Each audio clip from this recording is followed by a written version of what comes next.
बिरासिटी मां ख़बर ॾींदा हलो त बिरासिटी भरिसां रोहिड़ी केनाल जे बंद ते ॾींहुं ॾिठे जो ॻोठु जमालुद्दीन सोलंकी वासी मोटरसाइकिल सवारनि खां मोटरसाइकिल मोबाइल फ़ोन ऐं 3 लख रुपया रोक रक़म फुर मज़म्मत ते 3 ॼणा ज़ख़्मी 3 ॼणा सख़्त ज़ख़्मियुनि खे अस्पताल आंदो वियो जिते तबई अमदाद बाद नवाबशाह अस्पताल रेफर कयो वियो।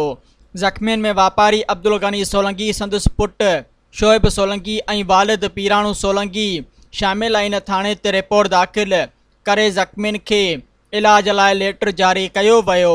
इन सिलसिले में जिन्स जे वापारी अब्दुल गनी सोलंकी ॿुधायो त मां बिरासिटी में जिन्स जो वापारु कंदो आहियां। दुकान बंदि करे रोहिड़ी केनाल जे कप तां रस्तो ॾेई ॻोठु वञी रहियो हुयसि त 2 मोटरसाइकिलनि ते 6 हथियारबंदनि असांखे हथियारनि जे ज़ोर ते रोकण जी कोशिशि कई ऐं लठ जो धकु हणी असांखे किराए तशदुद जो निशानो बणाए सीडी मोटरसाइकिल मोबाइल फ़ोनूं ऐं 3 लख रुपया रोक रक़म फुर करे फ़रार थी विया।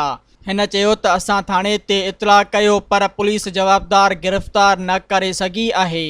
सब्सक्राइब कयो अवामी न्यूज़ HD खे ऐं ताज़ा तरीन ख़बरुनि लाइ ॾिसंदा रहो अवामी न्यूज़ HD।